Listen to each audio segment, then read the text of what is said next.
Deus estava tratando com Jó e ele estava buscando uma intimidade maior com seu filho Jó. No fim da experiência, nós podemos ver que Deus se mostrou a Jó no meio de um redemoinho. Quando Elias subiu aos céus, ele subiu num redemoinho. O que representa o redemoinho? Um redemoinho, ele vai percorrendo o mesmo caminho, porém um plano cada vez mais alto.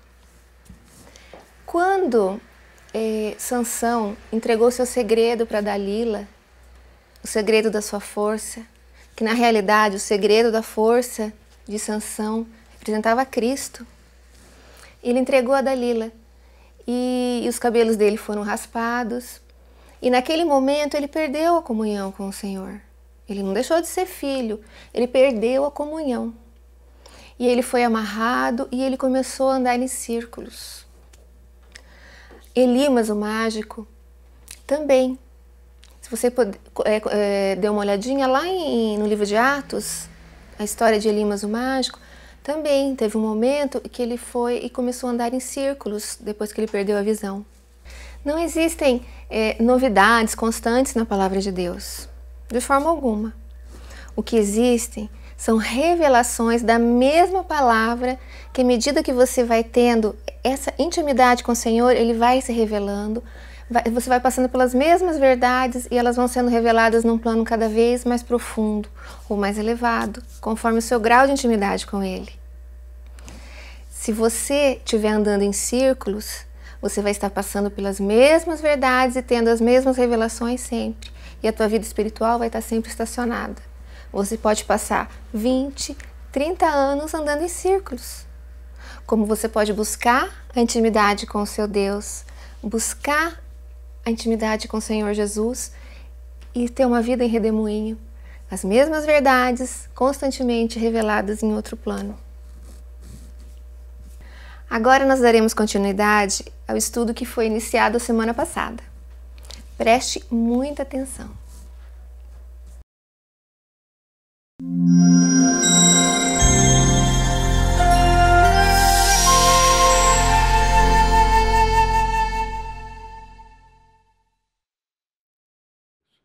Ele que alimenta e cuida. Ele alimenta a ela e cuida.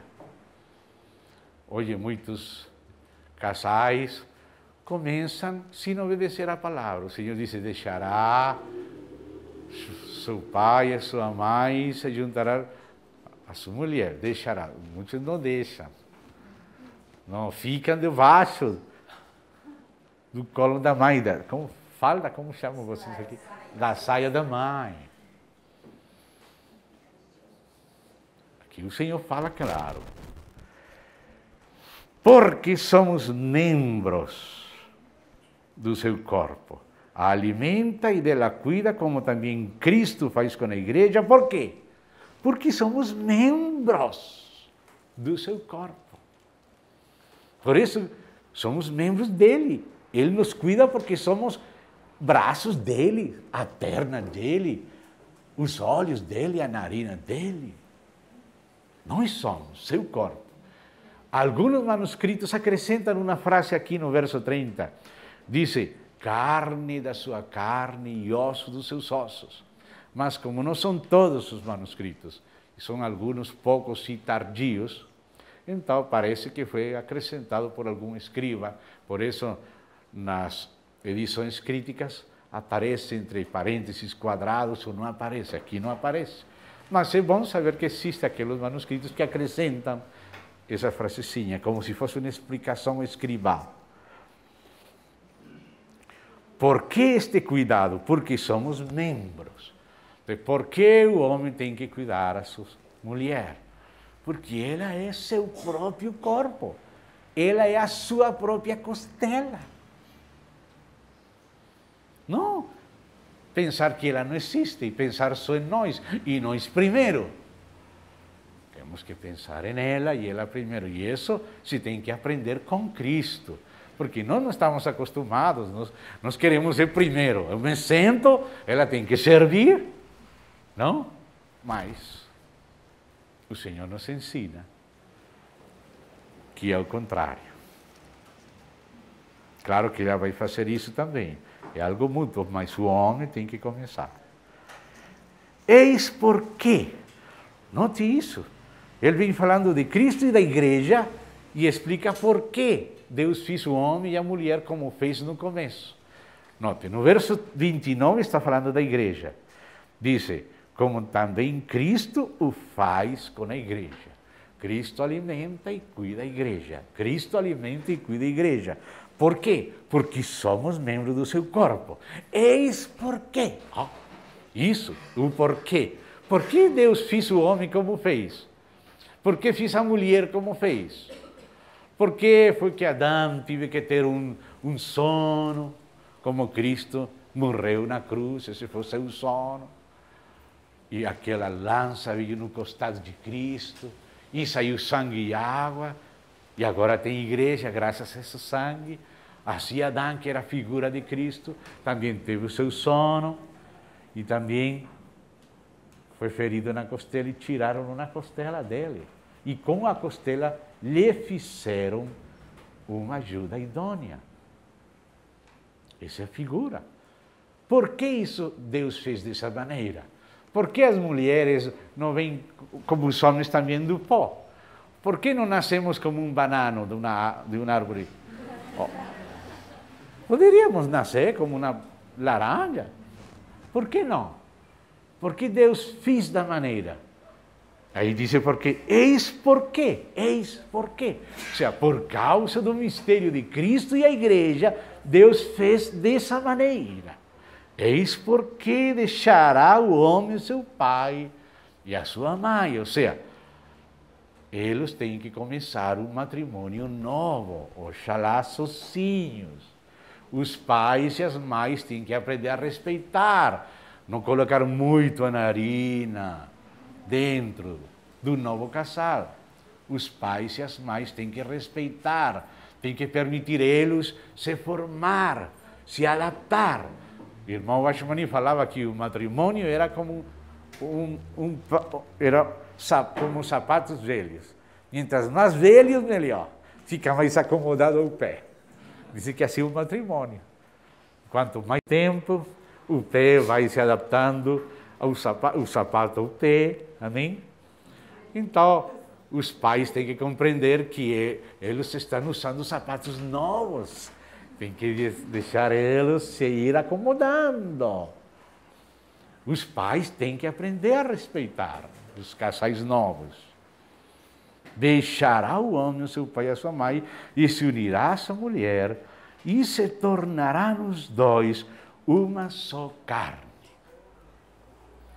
Por que Deus fez assim? Ele explica por quê.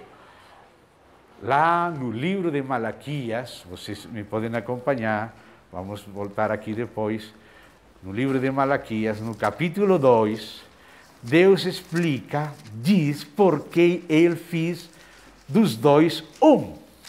E por que razão o homem tem que ser leal a sua mulher no espírito. Ainda no espírito, procurar que no interior ele mantenha a lealdade por ela. Lutar para que essa lealdade não se perca, sino que se mantenha. Capítulo 2,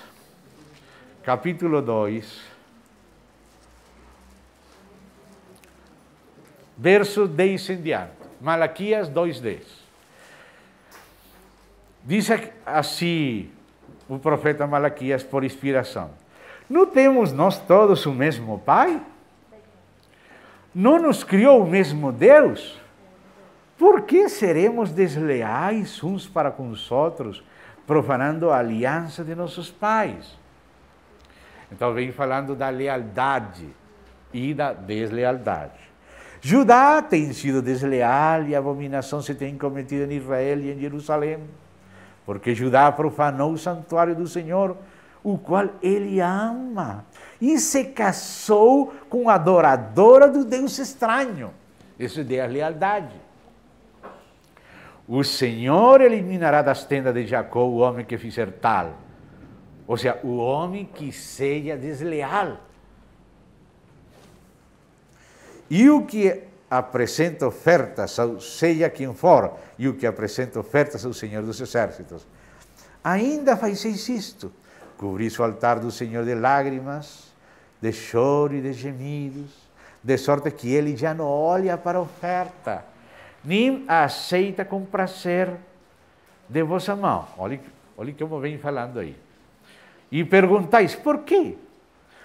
Porque o Senhor foi testemunha da aliança entre ti e a mulher da tua mocidade, com a qual tu foste desleal, sendo ela a tua companheira e a mulher da tua aliança. Para Deus, a aliança é uma coisa sagrada.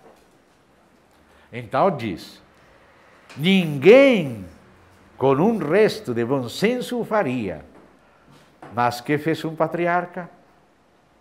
Buscava descendência prometida por Deus. Olha a razão. Buscava descendência prometida por Deus. Portanto, cuidai de vós mesmos e ninguém seja infiel para com a mulher da sua mocidade. Note, por que tem que ser leal? Por que não tem que ser infiel? Por que Deus fez dos dois podendo fazer pessoas diferentes, que não precisam ser tomadas um do outro? Por que Deus fez que os dois fossem um? E porque Ele quer que há lealdade e não gosta do repúdio e do adultério? Por quê? Diz, porque Ele está buscando uma descendência para Ele. Deus está buscando para Ele uma descendência. Meu país é um país que tem tido problemas de guerra. E muitas das explicações, muita gente nasceu sem pai, sem mãe, cresceram amargurados, cresceram com inveja, com raiva e provocando problemas. Um psiquiatra teve que se fazer cargo do processo de paz na Colômbia. Esse psiquiatra escreveu um livro chamado O Direito à Ternura. Existe a palavra ternura em português? O livro desse psiquiatra, Luiz Carlos Restrepo. O Direito à Ternura. Deus está buscando para ele uma descendência. É o próprio Deus que, em primeiro, quer ter família. Ele quer ter pais e filhos que representem a Ele. Ele quer ter filhos e filhas. Então, por isso, essa é a razão pela qual Ele fez dessa maneira. Nós temos que entender que nossa família não é um assunto somente para nós. Nós temos que pensar que o arranjo familiar tem um sentido transcendente com o plano de Deus. Nenhuma família tem que se isolar do propósito de Deus. Cada família, se vê o propósito de Deus e coopera com a graça de Deus, então vai ser usada por Deus para esse propósito. Deus está buscando uma descendência. Voltemos aí a Efésios. Aqui a tradução de Malaquias, com Ferreira, não é tão clara como no espanhol. No espanhol diz muito claro. Por que Deus fez dos dois um? Por que não pode ser desleal com ela? Porque Ele, Deus, está buscando uma descendência para Ele. Deus é que quer família. E Ele quer ter essa família através dos seus, que vivem por seu Espírito e representam o mistério de Cristo e a Igreja no seio do seu lar. Amém? Porque Ele abençoará as gerações e gerações dos justos, mas os ímpios vão ter problemas até a quarta das suas gerações. Voltamos então aí. Estamos agora no verso 32. Grande é este mistério.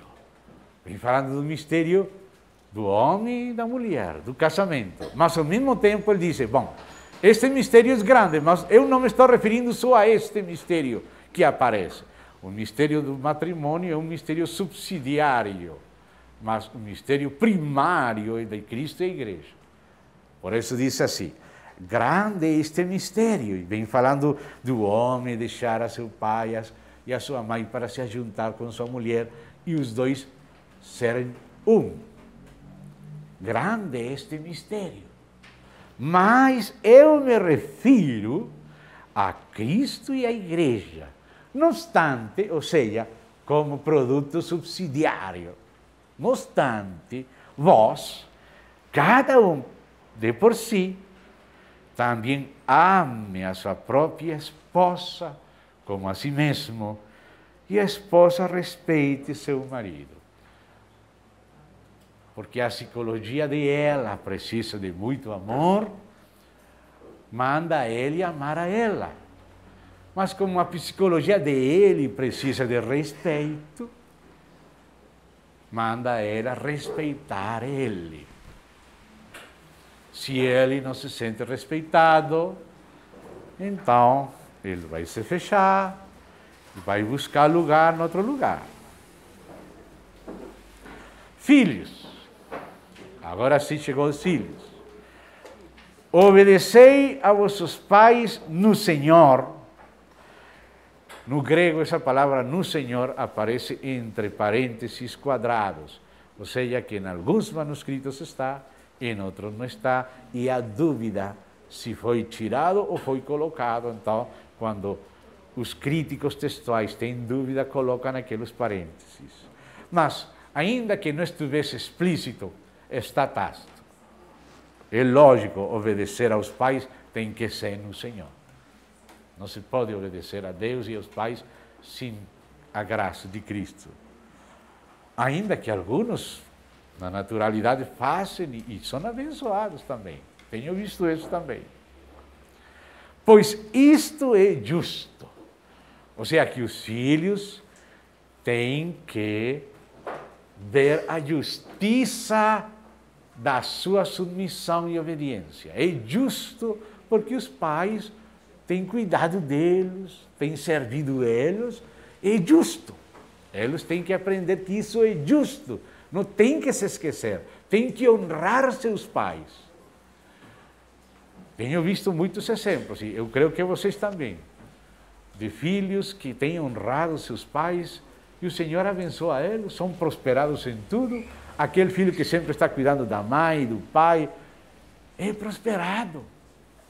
E outro que é egoísta, somente quer ser ajudado pelos pais, mas não está cuidando deles, tem problemas até econômicos e de outras classes. Porque Deus disse, honra a teu pai e a tua mãe, que é o primeiro mandamento com promessa. O primeiro com promessa. Deu na promessa de que se você honra o pai e a mãe, você vai ter bom sucesso na vida e vai ter longa vida, com sucesso, para que te vá bem e seias de longa vida sobre a terra. Essas são promessas de Deus que temos que cuidar. Temos que lembrar de nossos pais. E vós, pais, não provoqueis vossos filhos a ira, porque às vezes nós não somos sábios. Nós mesmos criamos o problema. Nós mesmos apertamos eles. Às vezes nós mesmos não sabemos cuidar deles. Com minha esposa temos 7 filhos. E com a primeira foi que mais tivemos que aprender. Porque eles, os meninos, querem governar você. E se você não sabe agir desde o começo, eles vão dominar. Eles são muito sábios. Vão obrigar você a estar toda a noite com eles, para cima, para baixo. E eles, se não sentem que está aí saltando no colo do pai e da mãe, vai seguir chorando. Que é difícil as primeiras 2, 3 noites. Com nossa filhinha, meu Deus. Minha esposa chorava, eu também, mas eu fazia cara forte de falar. Coloca ela para baixo, cabeça para baixo, né? Para que não se sinta assim assustada, senão que esteja firme. E das 12 horas da noite até 6 horas da manhã, não vai dar titi. Ai, que sofrimento para minha esposa. Os primeiros 3 dias. Não vai carregar, não. Só fala, meu amor, estamos aqui, dorme. Primeira noite, segunda noite, mas depois aprendeu que de 12 da noite às 6 da manhã é hora de dormir. E agora dorme. Não volto mais a chorar, a reclamar, não precisa estar carregando, só fala de longe, oh meu amor, aqui está, tranquila, então dorme, não precisa. Mas se você acostuma, se você faz que ela governe você, você vai sofrer. Vai sofrer. Diz aqui, seguimos indo aí, não provoqueis vossos filhos a ira. Deus nos tem que dar sabedoria para ter eles contentos, alegres e dentro da medida. Dentro da medida. Mas criai-os na disciplina e na amonestação do Senhor. Hoje em dia tem pais que estão na cadeia porque obedeceram a Bíblia. Hoje em dia as legislações não estão crendo na Bíblia, estão crendo em Freud. Eu li quase todas as obras completas de Freud, porque eu estudava psicologia quando conhecia Cristo. E acho que o pensamento dele é muito responsável de a gente estar fazendo o que quer, se estar dando aquela liberdade de fazer qualquer coisa que pensa, que sente. Precisamos crer mais na Bíblia que em Freud. Precisamos que naquela varinha, não vai matar, o Senhor fala, vai corrigir com varinha, não vai morrer, não vai morrer. A mãe pensa, vai morrer. Deus diz, não vai morrer, vai livrar a alma dele do Senhor. A mãe pensa que vai morrer, não vai morrer. Tem que corrigir. Não por qualquer coisa. Os meninos precisam poucas regras, mas bem claras. Eles estão felizes. Uma vez, minha filha, quando era mais pequena, a mais velha delas era mais pequena, ela fez algo, e ela sabia que precisava da varinha. E falou, bom pai, dá já pronto, rápido. Ela queria que já corrigisse pronto para terminar. Tudo já pronto, já acabou. Ela mesma pediu para mim corrigir ela sabia que precisava. Então eu dei um beijo para ela, porque ela sabia. Oh meu Deus. Criai-os na disciplina e na amonestação do Senhor. Tem muitos versos que dizem que se não se executa a sentença sobre a má obra, o coração dos filhos dos homens cresce inclinado mais para o mal. Precisa saber. Precisa saber. Verso 5. Olhe como Deus tem a sua maneira de entrar numa cultura e sem destruir a cultura por fora, ele vai semeando a nova cultura por dentro. Aquela cultura era a cultura de escravidão. Mas quando você lê a epístola a Filemão, você vê de que maneira o escravo Filemão virou irmão do seu dono. E o dono ficou com consciência de que o senhor daquele escravo era o mesmo senhor dele e que ele não podia fazer qualquer coisa com seu servo. Mas não temos aqui uma teologia da revolução que veio armados para derrubar a escravidão. Não? A escravidão foi derrubada, sim, mas olhe como foi derrubada. Foi derrubada pelo cristianismo. Foi derrubada com amor, não com explosões. Quanto aos outros servos, obedeceis aos vossos senhores segundo a carne. Senhores segundo a carne. Às vezes havia uma guerra, às vezes era por dívidas, não pagava e tinha que trabalhar para o seu dono, ou ficou prisioneiro porque perderam na guerra, muitas causas de escravidão.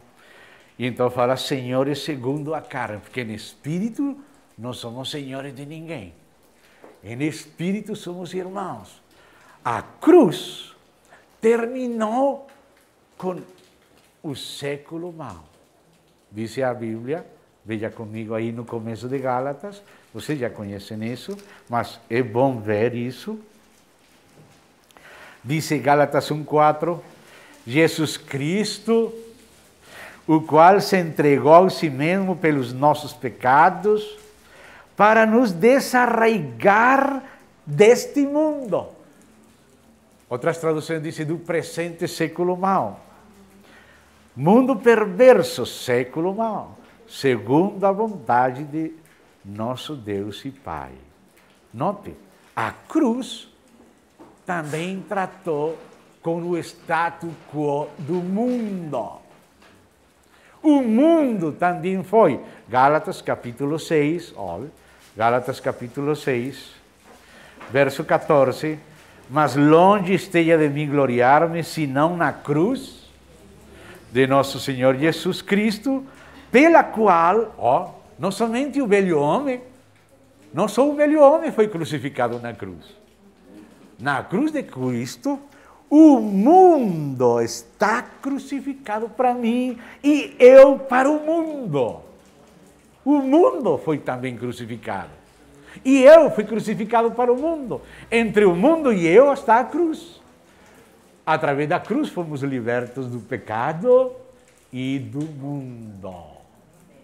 Do mundo também. Do sistema do mundo. Agora no Espírito, aquele escravo Onésimo virou o amado irmão Onésimo, que chegou a ser ancião bispo da igreja em Colossas. Imagina isso. Coisa impensável para o Império Romano. E Paulo não provocou uma rebelião dos escravos, mas o Senhor libertou os escravos, porque em Cristo, diz, somos libertos de Cristo. Mas somos libertos de que maneira? Não com armas materiais, sino espirituais. Aí diz aí, olha as armas da libertação. Quanto a vosotros servos, obedecei a vossos senhores segundo a carne, com temor e tremor, na sinceridade do vosso coração, como a Cristo. Acho que Judas Iscariote era da linha dos celotes e pensou que Jesus ia ser um celote mais.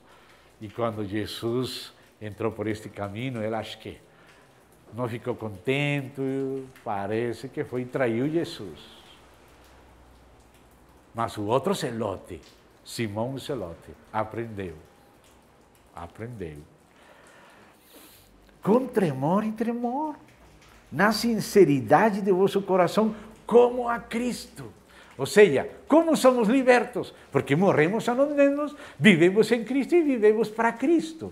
E Cristo nos colocou, por sua soberania, momentaneamente, nessa situação, porque aquele que governa ao próprio Nero é Cristo.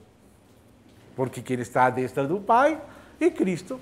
E Paulo disse que não há autoridade na terra, senão da parte de Deus. E que quem se levanta contra a autoridade, se levanta contra o próprio Deus. Então, Paulo ensina as pessoas que estão em uma situação difícil, compreender que eles não estão sendo prisioneiros de Nero, sino como ele, de Cristo. Cristo tem controle, ele está à destra do Pai, todas as coisas estão nas suas mãos. E se ele me faz encontrar nesta situação eu vou servir a Cristo. E ele quer que nós sirvamos as pessoas que têm autoridade sobre nós no trabalho, como se fosse a Cristo. Como se fosse a Cristo. Servir a Cristo. Que maneira de libertar a gente, hein? Que maneira estranha, mas essa é a maneira. E diz aí, na sinceridade de vosso coração, como a Cristo, não servindo à vista, como para agradar a homens, mas como servos de Cristo, fazendo de coração a vontade de Deus. De Deus, é vontade de Deus servir aos amos. se é escravo ou se é empregado. Naquele tempo eram escravos. A palavra servo é doulos, escravos. Mas diz segundo a vontade de Deus. Não somente a vontade do sistema. Vontade de Deus, de Deus. Servir a Cristo em qualquer situação. E aqueles que Deus permitiu que estejam com autoridade sobre nós, servir a eles de coração, como que estamos servindo a Cristo. Eu sei que Gustavo Gutierrez não vai gostar. Sabem quem é ele? O sistematizador da teologia da libertação. Por isso não vai gostar. Leonardo Val não vai gostar tampouco. Mas é o que fala Paulo, pelo Espírito. Não servindo à vista, como para agradar a homens, mas como servo de Cristo, fazendo de coração a vontade de Deus. De Deus. Servindo de boa vontade como ao Senhor. E não como a homens. Aí a pessoa fica liberta. É um liberto de Cristo. Agora, se tem oportunidade de ser livre, procura. Se tem oportunidade, procura. Aproveita a oportunidade que Deus dá. Mas se não, tranquilo. Você é liberto de Cristo. Se foi chamado por Cristo nessa situação, tranquilo. Você é liberto de Cristo. Não se preocupa. Deus tem cuidado de você. Muitos escravos que obedeceram viraram herdeiros dos seus amos, mais que os próprios filhos deles. Dice, servindo de boa vontade como o Senhor e não como homens, certos de que cada um, se fizer alguma coisa boa, receberá isso outra vez do Senhor. Ou seja, que o bem que você faz, isso mesmo você vai receber. O que você faz, você vai receber. Certos. Nós temos que ter essa fé. Isso é a libertação no coração, a fé, libertos de Cristo. Certo de que cada um, se fizer alguma coisa boa, receberá isso outra vez do Senhor. Quer seja servo, quer livre. E vós, senhores. Paulo também fala para os senhores. De igual modo procedei. De igual modo. Agora, os que eram livres, agora são servos de Cristo. Né? De igual modo, tem que andar no mesmo espírito de Cristo. Procedei para com eles, deixando as ameaças. Os chefes gostam muito de ameaçar. Deus não gosta para nada das ameaças. Senhores, deixando as ameaças, sabendo que o Senhor, tanto deles como vosso, está nos céus, e que para com Ele não há acepção de pessoas.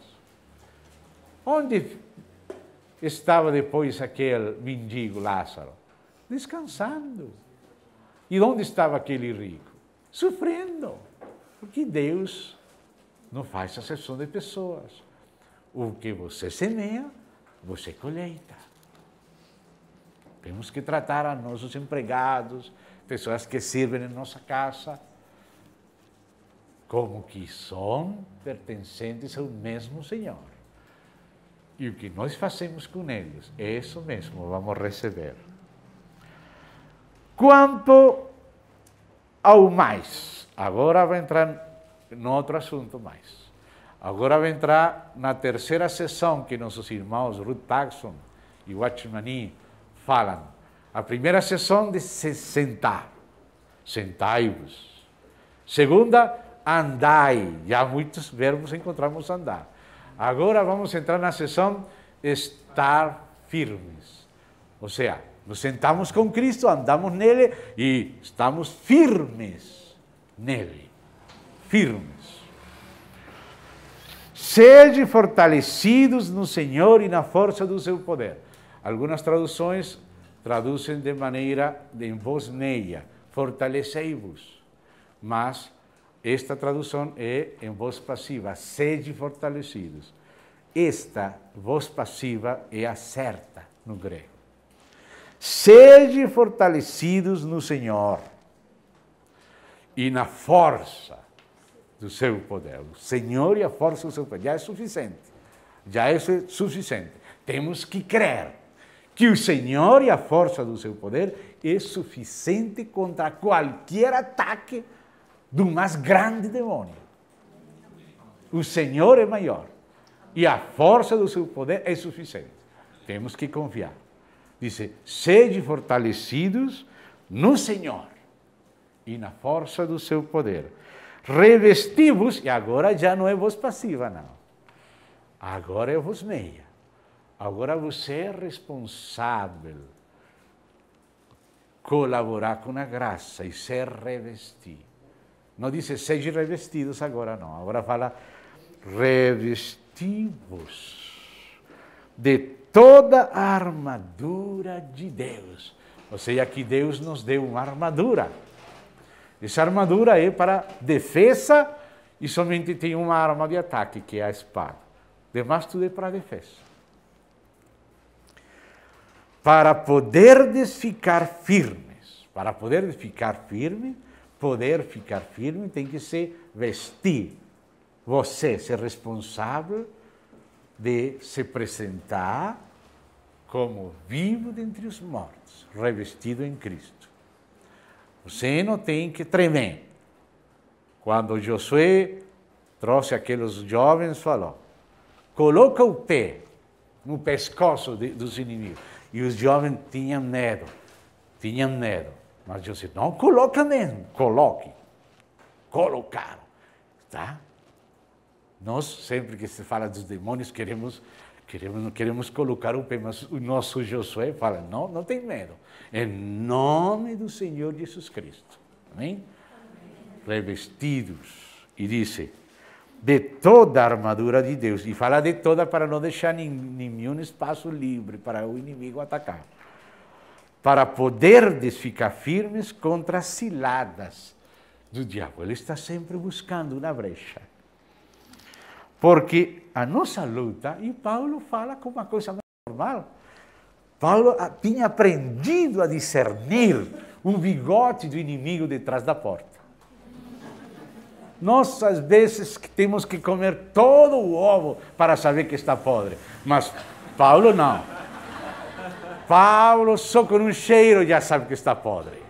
Irmão, você não precisa comer todo o ovo para saber que está podre. Já tem um cheirinho ruim aí, você tem que estar alerta. Amém? Amém. Alerta. Então diz, porque a nossa luta não é contra o sangue e a carne. Às vezes o inimigo usa pessoas, mas temos que entender quem está detrás. Às vezes as pessoas nem compreendem. Às vezes até pensam que está servindo a Deus, matando um servo de Deus. Mas o diabo sim sabe o que está fazendo. O inimigo sim sabe. E nós temos que saber. Então, nossa luta é não contra carne e sangue, sino contra os principados e potestades, contra os dominadores deste mundo tenebroso, como aqueles príncipes de Pérsia e de Grécia que Daniel, no capítulo 10, ele viu. O mundo é controlado por espíritos. As cidades têm autoridades espirituais. Os bairros. Às vezes, um pequenino demônio faz muito problema. Os irmãos, às vezes, não compreendem que esse barulho, essa distração, é provocada só por um pequenininho. Me perdoa uma ilustração pessoal, mas só para ilustrar. Estávamos no Paraguai, depois de uma reunião muito linda, mas o lugar da reunião ficava ao lado de um lugar vazio. Terminou aquela reunião, os irmãos felizes. O inimigo queria destruir o efeito da reunião. E o Senhor me deixou ver, assim de pequeno, um demônio assim pequeno. Saiu do lado de lá, daquele lado da casa, saiu assim, zzz, assim como se fosse agitado psiquicamente. assim, e vim e pum, tocou um dos obreiros. E aquele obreiro falou agitado. Eu me di conta que foi aquele espírito que agitou ele. Mas aquele irmão se deu conta que se descontrolou e parou, passou para o outro e agitou o outro. Queria provocar uma briga entre dois anciãos da igreja, depois da reunião. E eu vi quem era, assim pequenininho. Às vezes, irmãos, maridos, as esposas, os filhos, e eles não veem quem está de trás. Não precisa ser um grandão. Às vezes um pequenininho faz muito trabalho. Temos que ter discernimento. Saber que detrás dessa aparência se escondem, às vezes, estes personagens. Às vezes são pequenos, às vezes principados, potestades, dominadores deste mundo tenebroso contra as forças espirituais do mal, nas regiões celestes. Eles estão aí. Portanto, porque essa é a realidade, porque nossa luta é espiritual. Às vezes pensamos que é contra as pessoas e combatimos as pessoas. O inimigo pode, irmão, provocar um falseamento da personalidade. Ele pode vir a colocar um pensamento que não é seu, um sentimento que não é seu, uma enfermidade que vem como um dardo. E às vezes você aceita como se fosse normal. Você tem que resistir, não aceito em nome de Cristo Jesus. Estou escondido com Cristo em Deus, não aceito. Vai embora, em nome de Cristo. Uma vez, não precisa 30 vezes, 40, uma vez, pronto. Tem que crer. Na primeira vez ele falou, resistir e ele vai fugir. Mas se você crê que ele não vai fugir, você vai fazer 40, 50 vezes, vai virar um pouco preocupante. Não, tem que crer. Mandou em nome dele, olha para ele e confia no Senhor, para o Senhor. Portanto, tomai. Isso é responsabilidade. Tomai toda a armadura de Deus para que possais resistir no dia mau. Às vezes há dia maus. E a Bíblia fala em Eclesiastes que o Senhor às vezes permite dias maus e às vezes dias bons. E Ele faz os 2 dias. Para quê? Diz aí em Eclesiastes, para que o homem aprenda que não tem além de Deus nada mais. Não sei como fala a vossa tradução, mas aí depois você pode buscar esse verso em Eclesiastes. Às vezes Deus dá permissão a eles vir um pouco mais perto, a provar. Simão, Satanás pediu permissão para te zarandear. E isso se chama dia mau. Às vezes você está tranquilo, não tem problema, mas às vezes o inimigo vem criando temores irracionais, algum temor, um ambiente pesado, vem oprimir você, vem provocar nervos, pensamentos ruins. Esse é o dia mau, esses são os dardos de fogo. Você precisa estar detrás do escudo da fé, escondido com Cristo em Deus, permanecendo firme nos lugares celestiais, morto, ressuscitado e ascendido e escondido em Cristo. Tranquilo. E não creia que esses sentimentos são seus. Não é você que vai virar louco. Não é você que está enfermo. Não é você que se quer suicidar. É Ele que quer que você pense isso. Mas você não aceita. Não aceita. Você fica lá fora. Nome do Senhor Jesus, uma vez, e fica olhando para o Senhor. A tática de guerra do Senhor era dar as costas ao inimigo e adorar o Senhor. Que estranha essa tática. Você vê na Bíblia instruções para a guerra e tem que olhar para Deus. Deus que cuida das nossas costas. Senhor, olha para mim e seja salvo. Ele que vai. Não é vossa guerra. É minha, lembre, não é vossa guerra, é minha. Olhe para mim. Olha, Senhor Jesus, muita paz tem aquele cujo pensamento no Senhor persevera. Senhor, e Ele cuida de você. O inimigo sempre vai querer trazer pensamento, nunca vai deixar você tranquilo, vai produzir sentimentos. Se você vai para a direita, vai falar, por que não vai para a esquerda? vai para a esquerda, mas tem aqui para a direita. Ele nunca vai estar contente, não vai deixar você contente, sempre vai colocar um mal-estar em você indefinido. Por quê? Por quê? Não tenho por que ter mal-estar. Vai embora em nome de Cristo, eu estou em Cristo.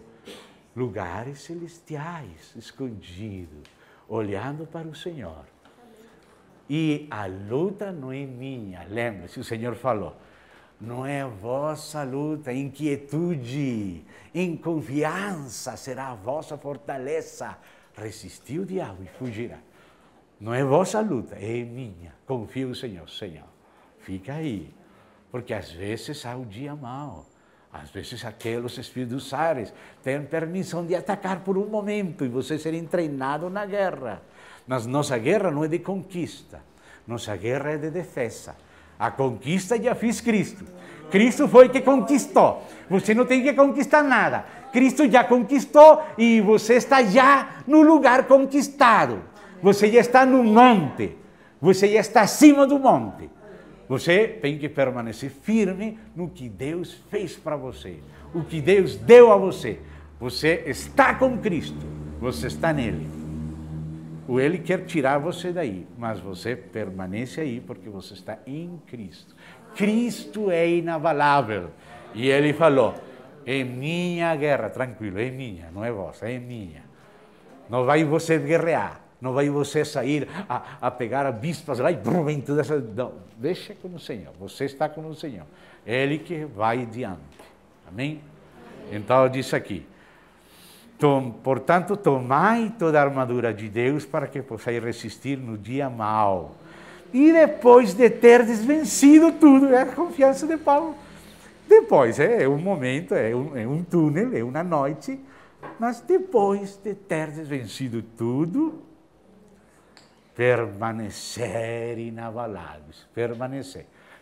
Não é que você vai conquistar, Cristo conquistou. Você está firme no que Cristo fez.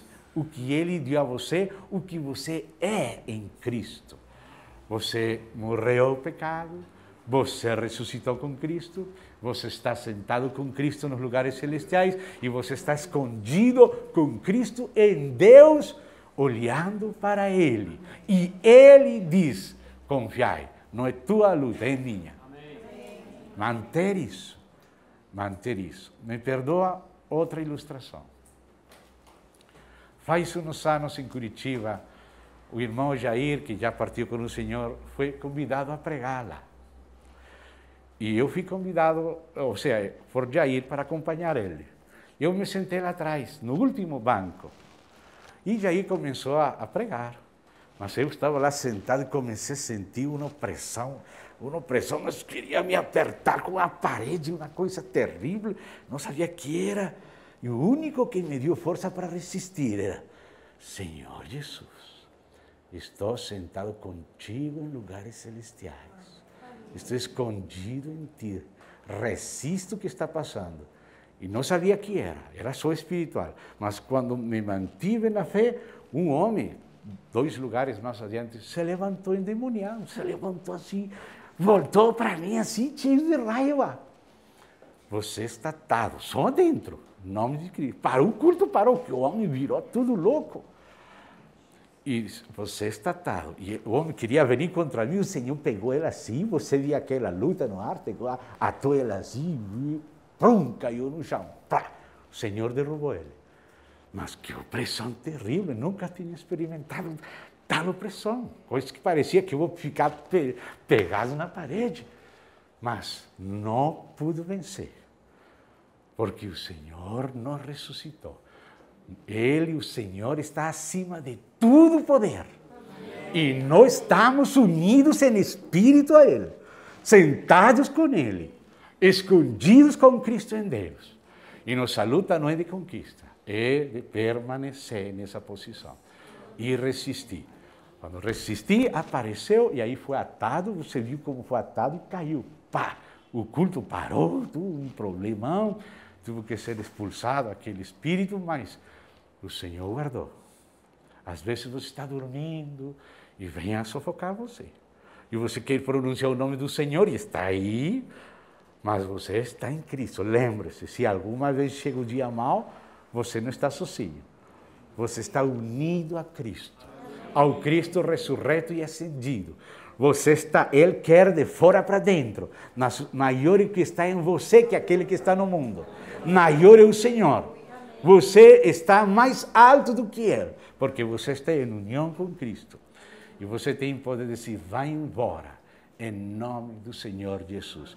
Fala uma vez. Não precisa entrar em dúvida que tem que falar 5 vezes. Você creia que se você deu ordem no seu nome, Ele vai prender, Ele vai lavar. Creia. Então diz aí, depois de teres vencido tudo, permanecer inabaláveis. Estai, pois, firmes. De novo, já são 3 vezes. ¿Sí?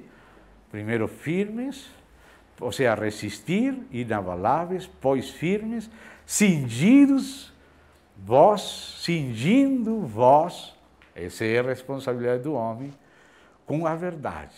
Ou seja, cingido quer dizer, não está assim, laxo, não está como soldado, pronto, está no espírito, alerta, em Cristo, confiado, cingido. Você se apresentando como vivo dentre os mortos, em nome de Cristo. Cingidos, e disse, com a verdade, e vestindo vós, outra vez, responsabilidade, vestindo-vos com a couraça de justiça. É a justiça de Cristo, justificação, e também o fruto das ações justas dos santos. Você não tem que estar devendo nada, porque se você está devendo, se você tem acusação na consciência, você, disse João, não vai ter confiança. João disse na primeira epístola que se a sua consciência reprova você, você não tem confiança. Mas se o Senhor perdoa você, você está na paz, você tem confiança. Não deixe acumular nada na consciência para que você possa ter confiança. E ter essa coraça posta. Calçai os pés com a preparação do Evangelho da paz. Ou seja, calçado é sempre disposto a falar, sempre disposto a dar testemunho do Senhor do Evangelho. Diz que os vencedores venceram ao acusador por meio do sangue do Cordeiro e pela palavra do seu testemunho, estando dispostos a deixar de lado suas vidas. Não se preocupam com eles. O sangue limpou, eles são filhos e dão testemunho do que Deus falou. Está na palavra.